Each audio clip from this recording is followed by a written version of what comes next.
Hello and welcome to the second episode of the Caged In podcast. For those of you who haven't listened before, it's a weekly podcast in which me, your host, Petros Patsilivas, will watch every single Nicolas Cage film.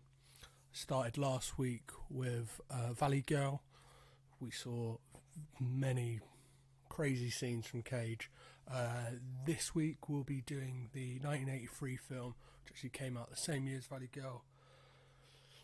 We're doing the 1983 film Rumblefish, in which it's the first time Nicolas Cage has actually been directed by his uncle Francis Ford Coppola.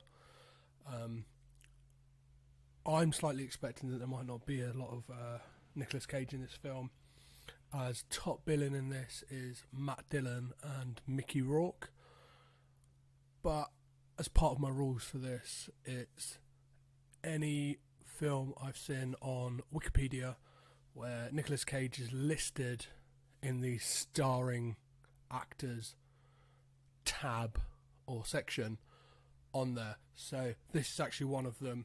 There's a few minor exceptions to the rule maybe.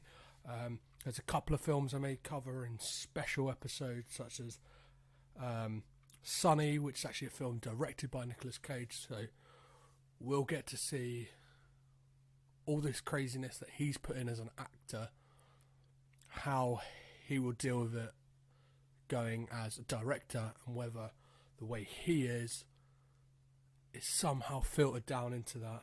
And other ones will be A Christmas Carol, where he voices Marley, so I'm kind of sure that's not going to be a big part, as knowing A Christmas Carol, it's not a massively big role in it, so might hold that one off for a Christmas special, not quite sure yet.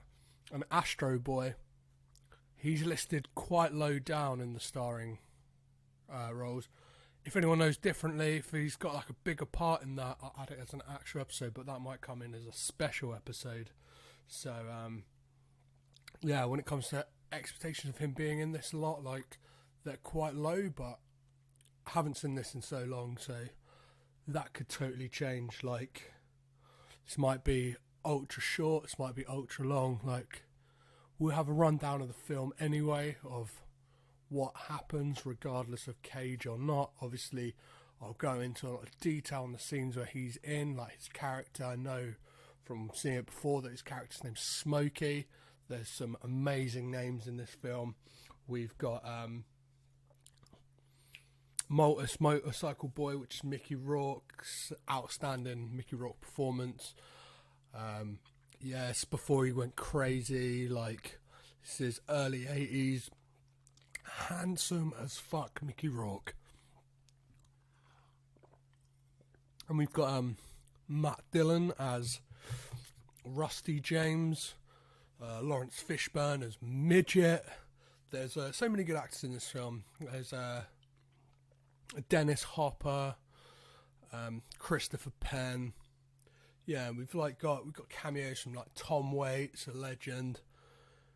Yeah, so I'm looking forward to this. The music's all done by Stuart Copeland of The Police as well, and it's actually based on an S.E. Hinton novel, which is the second film which Francis Ford Coppola directed of one of her books. First being The Outsiders, which Nicolas Cage is in, but very, very briefly, almost uncredited, just in a fight scene. So that's definitely stuff like that not going to include Fast Times at Ridgemont High.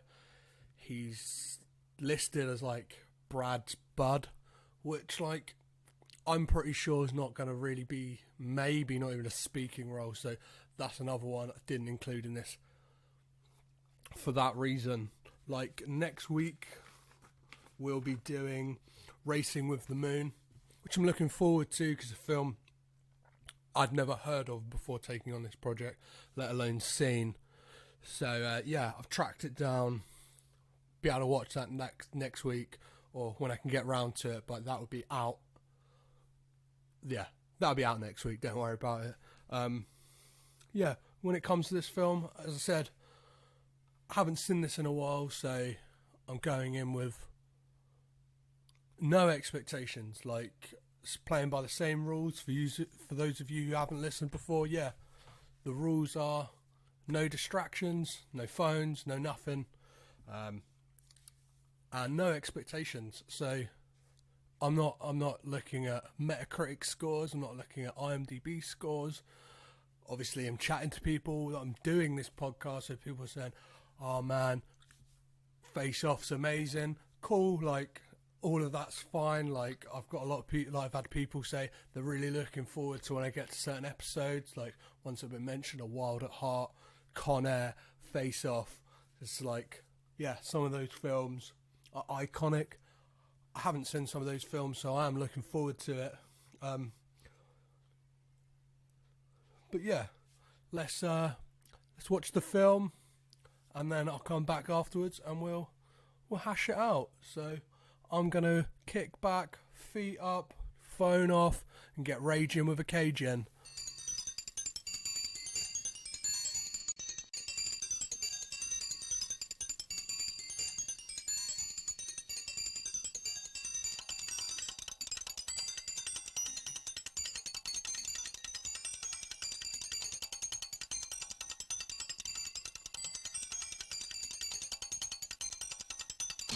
Rusty James.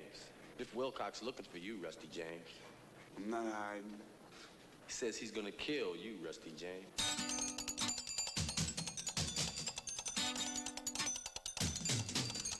Man, me and you, we could have run this whole side of town if you just gave me a chance. You know, if you're gonna lead people, you have to have somewhere to go. I wonder why somebody hasn't taken a rifle and blown your head off. The motorcycle boy. You always try so hard to be like your brother, Rusty James. Hey, my brother's the coolest. Why do you dislike me so much? I mean, I've always tried to be your friend. You know, you might have made it a while on the Motorcycle Boys rep, but you ain't got your brother's brains. Neither, contrary to popular belief, is your brother crazy.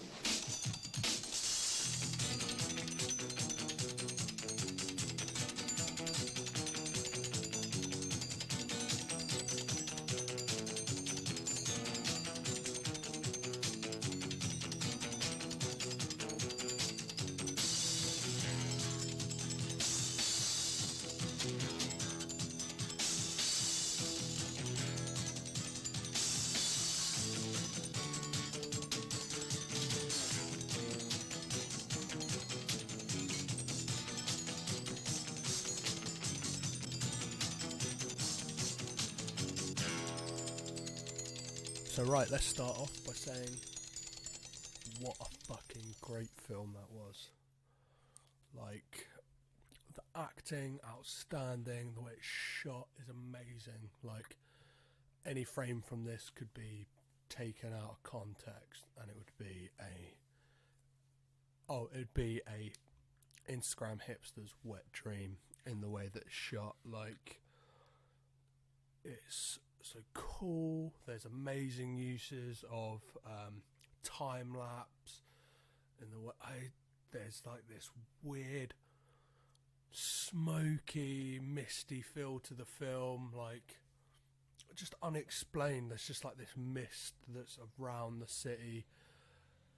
Yeah, it's got this real cool, like it's in black and white as well, so like, yeah, there's something really cool with that I'll get back to when I do a wrap up of the film. But yeah, it's just a really, really cool film. Like, one drawback to obviously this project is there's not a lot of Nick Cage, but what we do have of him is really good, so we'll get back to that. First of all, I'm just going to do a small wrap up of the film. So obviously, yeah, it's Rumblefish, 1983 Francis Ford Coppola film, and it's about these two brothers. You've got Matt Dillon, who plays Rusty James, who you know within the first 5 minutes he's Rusty James because everyone refers to him only as Rusty James. So all you've got is, hey Rusty James, hey Rusty James, constantly, over and over again. Yeah, it's kind of, he idolizes his brother, the motorcycle boy, who at the start of the film hasn't been in town for about 2 months. Everyone's questioning, like, what's happened to him, like, where is he? Some people think he's dead. They don't know, but he's this kind of mythical character in this, like, almost non-existent place. You never find out where it's set. It's kind of this, like, Midwestern, almost like New Orleans style town. But yeah, it's kind of got this fairy tale glow to the film that's, I was swept away with it. Like, yeah, I remember seeing it before and thinking, like, it's always been at the back of my mind, like, it's fucking cool, man. It's really cool. Like, so yeah, more to do with the plot. Like, yeah, you've got Rusty James on the one hand, obsessed with his brother, just obsessed with how things used to be. He always talks about, like, the rumbles and stuff like that. And at the start of the film, we have him setting up a fight that evening, and he's talking to his gang, which consists of Smokey, played by Nicolas Cage. You've got Christopher Penn. You don't actually find out his name. You got Vincent Spano, who plays Steve, who's really interesting character. Bit of a wimp. We'll get back to, like, some key scenes of him, but yeah. You've got this gang, and then you've got Lawrence Fishburne as Midget, and they're all talking in this diner with these really cool shots of them playing pool and stuff like that. Yeah, a place called Benny's, who the owner is Tom Waits. It's just cool. It's got real, I know I keep saying cool, but this film just fucking oozes it, guys. Like, I wouldn't recommend it enough, like, regardless of it being for this, like, it's a good film. It's a real good film. Maybe that's saying a bit about me being a hipster or whatever, but yeah, like, there's so many quotable lines. Like, it sounds philosophical. It's deep. It's dark. It's moody. Yeah, like, so as I was saying, they got the gang. They're arranging a fight, and then it's like, I don't know, you get this amazing scene of the fight that's kind of like the Michael Jackson Beat It video. Like, it's kind of really misty, smoky alleyway. You kind of got the two gangs coming to each other. It's like choreographed like a dance sequence. Could be something out of West Side Story or something. It's kind of got this musical theatre vibe to it. It's just, I don't know, worked really cool. Like, it reminded me of the fight scene inside of, like, the warehouse in A Clockwork Orange.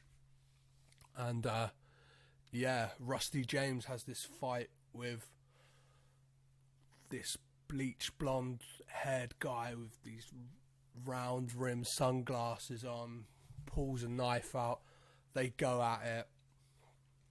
Rusty James gets cut with a shard of glass, and who turns up? Mickey Rourke, handsome young Mickey Rourke as the motorcycle boy. One of the coolest moves I've ever seen. Motorcycle off out, at old blonde haired rimmed sunglasses guy, bang, he's down. And then we get to see this relationship between Rusty James and Motorcycle Boy, where it's like Motorcycle Boy loves him, but he keeps it at arm's length and kind of looks down at him. He seems like he's over this whole days of the rumble, how things used to be, whereas Rusty James is very much still deep inside of it and longs for those days. And this seems to be like a key part of this film, like this thing of moving on, shouldn't be fighting, you should just kind of get on with your life and be who you want to be. And it seems like Motorcycle Boy obviously he's been away. Find out he's been in California, and he's very much over it. Like, he sees past the rumbles, and I think he's trying to push Rusty James into doing so as well. Yeah, so as things progress, you get like these key scenes where you meet their dad, played by Dennis Hopper, who's kind of dressed like I don't know, like those old cartoons or like old films where you see an old hobo with a beaten up hat, little stubby cigar, boozing, just always boozing, never really remembers if he's seen his sons. Like, he's like, I haven't seen you in ages. You don't know if he's talking to Rusty James, who lives with him, or the motorcycle boy who's just rolled back into town. So yeah, you get these scenes of I don't know, it's like one of those films, not a lot happens, but it really seems to just flow really nicely. Like, you don't get a real sense of how much time's passed either. As I said, like, it's got this fairy tale feel, so it feels like it's almost not real. It's like a dream sequence, the whole film. Yeah, and it all amounts to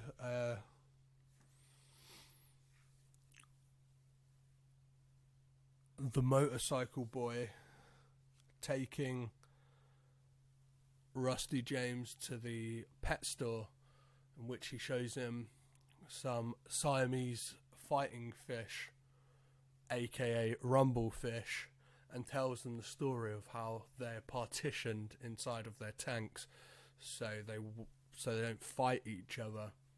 And he shows him a trick that's, if you get a mirror up against them, they'll try and fight themselves and almost kill themselves. And this is almost like an analogy for the whole film and Rusty James himself, that even if he's not fighting other people, he's boozing, he's cheating on his girlfriend, he's doing all this self-destructive things that even if in a fight he doesn't kill himself, he'll kill himself, literally kill himself. And yeah, it comes back later to the pet shop, and the motorcycle boy just releases all the animals and has this plan to take the rumblefish down to the stream and let them swim away into the ocean, which he says to Rusty James, when I do this, I want you to take the motorcycle and drive to the ocean as well. Which sees this whole analogy come into play, that obviously he wants him to grow up and move on and not worry about the rumbles anymore, not worry about the fights in the town they live in. He wants him to get him out to the coast, out to the sun, out to California, so he can experience life for himself and not live in the past and the way these things used to be, but more to, yeah, find a piece of himself and move forward with his life, basically. Yeah, so that's the film. Like, when it comes to scenes with Nick Cage, as I said, there's not a lot, but the ones you get, he is really, really good, which is a massive, massive, massive improvement from Valley Girl, which I'm not sure if it's because of the film or because of the performance, but this is totally different ballpark. It's a different game. It's a different league. It's fucking, yeah, it's 10 times better. Like, I'm not sure whether a little Cage is good, lot of Cage, like, that's to come. That's the fact. We'll find that out as time goes on. But in this, yeah, he's really good. Like, he's got a couple of key scenes. Like, there's a subplot that Rusty James has a girlfriend called Patty, during the film, Rusty James, Smokey, and a few other people break into a lake house and have a party in which Rusty James sleeps with a girl. You never find out her name, you just see a scene. It's a little bit of tit, but as you see a scene, they have a party, you see Nick Cage's ass, so if you're into that, you got a little bit of that. So far in this, the first bit of Cage bod we've seen. There might be some more to come, I'm not quite sure. I'm pretty sure there probably will be. I don't know how much of him, I don't know, that's not what this is about. But yeah, as things transpire, Rusty James gets dumped. You find out later on this was part of Smokey's grand plan. His grand plan was that Rusty James cheats on Patty, she finds out, he gets dumped, Smokey moves in, bang, he's got the girl. And there's this scene between the two of them where Rusty James is battered and beaten from the night before and calls Smokey outside. He's like, let's go outside for a chat. And we all know that normally that is, let's get the dukes up and have it out, mate. But they go out and they have this chat. Smokey just really gives him this another bit of, like, it's a real turning point in the film where you realise that Rusty James isn't the leader and the top dog that he thinks he is. He thinks he is the next motorcycle boy. He thinks that he'll be in charge. He's got it all. He's got it all figured out. That he's like the leader of this gang.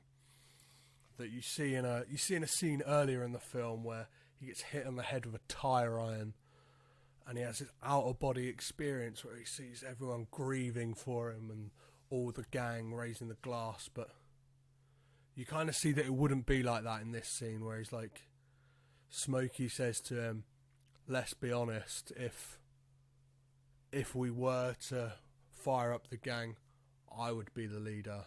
You haven't got the smarts, you haven't got the brains for it. You're not the motorcycle boy. And I don't know, you see, it's like a real maturity to Cage that, like, I felt in Valley Girl he played a bit of a doofus, like, it's a bit of a two-dimensional character. Whereas in this, like, even though it's not a lot of him, there's a real good, I don't know, he feels like a, maybe not like a well-developed character, but his character has a real good point and, yeah, creates this turning point in the film, like almost like a dynamic shift, and from that point, it's kind of, the film's a bit different. You're looking at Rusty James in a completely different way. So yeah, it's good that obviously Cage is there to facilitate that. As for other scenes, like, really, that's it for him. He turns up at the end of this movie, like, as the motorcycle boy goes to put the fish into the stream, he's shot by some weird YMCA looking cop who's kind of turned up throughout the film. Real weird dude, kind of got it out for the motorcycle boy, and he says it outright. He's like, I don't like you because of the way these kids look at you, the way that people like Rusty James idolize him. But you get the sense that the motorcycle boy doesn't really want that. He doesn't want those guys to look at him as some idol, because he knows in a way that what he's done is wrong. And it almost feels that by going out and breaking into the pet store, he knows he's sealing his fate, and that's the only way for his brother to move on. So yeah, once he shot, the fish are flailing on the floor, as obviously he would, and Rusty James picks them up and puts them in the stream, almost as a way of like fulfilling what his brother had wanted, and takes off on the motorbike to the coast, which brings us to the end of the film. But in this moment of Motorcycle Boy being shot, it's almost, it's just like the film's surreal anyway, but there's this surreal scene where it's like every character that we've met throughout the film just kind of comes out and looks at the body. Like, news couldn't have travelled that fast, but it's like, it doesn't matter. It doesn't matter in this film because the kind of fairy tale fantasy vibe it's got going on, that doesn't take you out of it. It's like, yeah, of course that would happen. Like, and you see Smokey with Patty, Rusty James, his ex, and they're kind of, I don't know, you see that he's glad that like Rusty's gone, like he can move on. Like, yeah, again, not a lot to it, but yeah, that's the last time we see him. As for moving forward for the next film, as I said, like, next week we've got Racing with the Moon. I don't know anything about it, but I'm looking forward to it.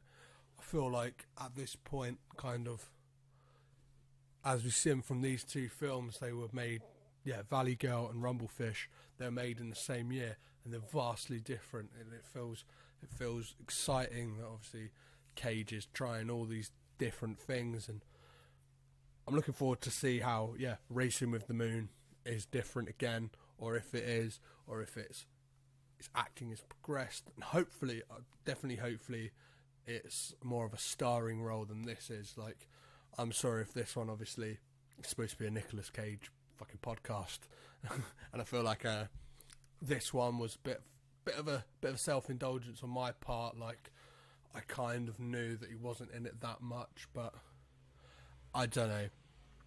It's worked out with how some of these episodes are going to fall that one should be in there, because we're going to have some big ones on good numbers. On like the 50th one, we've got a real good film, but we'll get to that when we get to that. So moving forward, really, really looking forward to it. I believe the film after that is The Cotton Club, also directed by Francis Ford Coppola. So it will be good again to see him like back working with his uncle, seeing if, I don't know, like, again, hopefully that's a bigger role than this one was. And the week after that we have something called Birdie, which I've seen like posters online and stuff like that. Looks really, really interesting. Like, I know this one probably hasn't been as funny as last week's episode. I don't know, the films are totally different, so it's hard to find some humour. Like, I don't know, like,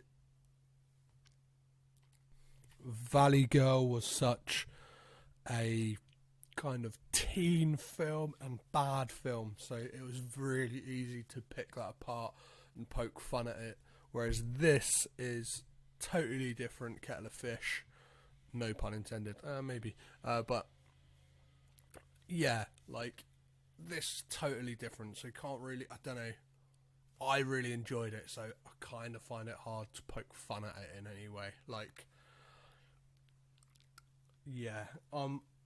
I'm feeling optimistic, guys. I feel like next week it's something different. It's going to be good. Like, I'm kind of enjoying this thing that, like, obviously there's certain films that we've got kind of down the line. Like, at some point we've got Bringing Out the Dead, which I know is directed by Martin Scorsese. So stuff like that is obviously going to definitely, with, like, I'm trying to do this whole no expectations things, but stuff like that, I'm going to have some high hopes for that, because obviously revered director, whatever, and obviously there's films I've heard of. There's episode 13 is Deadfall.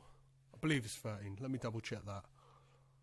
18. Sorry, 18 we've got Deadfall. I've heard it's fucking bonkers.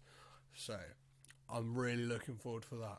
Like, there's a little run around like the mid to late 20s, like number 24. We're going to have leaving Las Vegas, and then from there we've kind of got like a mid-90s Cage where it seemed he was at his height, and I'm looking forward to that. But yeah, I'm kind of I'm more excited at the moment for these films we've got coming up, because that stuff I've got expectations for, because I kind of know about from chatter from people and stuff like that, and kind of, I don't know, some of it's like seeped into the zeitgeist, whereas this early stuff, a lot of it, I don't know, maybe because it's shit, maybe that's why people don't talk about it. Yeah, just thought about that. But I don't know, we could have some gems. Like, if you guys are happy to come along for the ride, I'm happy to take it. Well, I've committed, so I'm going the whole way. So yeah, in regards to contacting me, you can do that via the Facebook page, which is the Caged In Podcast, or at Caged In Pod. I'm on Instagram at Caged In Pod, also Twitter. I've got an email address, which is cagedinpod@gmail.com. As I said last week, I'm taking donations in the way of Nick Cage DVDs.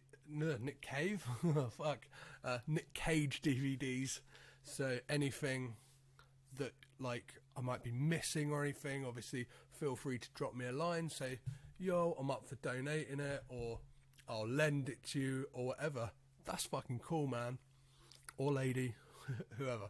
Yeah, it would be amazing. It would be amazing to hear from you guys, like what you think, like how you think I could improve. Obviously, like with the more Nick Cage centric ones, I'll be doing like little segments like Cage quotes and keys, like real key scenes. And obviously this one, I felt there was no need for any clips really, because I don't know, there's nothing to really like, there's no moments, there's no like crazy moments like there was with Valley Girl. There's no things that seem way left field in the way of not fitting in with the rest of it. I don't know, like, yeah, I urge people who haven't seen this to go watch it. Like, not for this thing, just for the sake of good films. Yeah, so yeah, hit me up on all the social media. Like, as I said, the first 10 or so will be just me. From 10 onwards, gonna get some guests in. I've got a few lined up already. You might hear from my roommate Emma. You might hear from some friends of mine. Like, yeah, and in the way of theme song, yeah, that's one of the things I wanted to mention. If anyone out there wants to do a theme song, or like wants to help me out with it, that would be amazing. Like, I probably could figure something out. I tried to record something, but I don't know, like, it didn't quite work out. So if anyone would like to help out in that way, that would be fucking great. And again, hit me up, Facebook at Caged In Pod, Instagram at Caged In Pod, Twitter at Caged In Pod, email cagedinpod@gmail.com. Right, that's enough for today, guys. I'll catch you next week. I've been Petros Patsilivus. I've been Caged In. You've been Rad. Catch you later.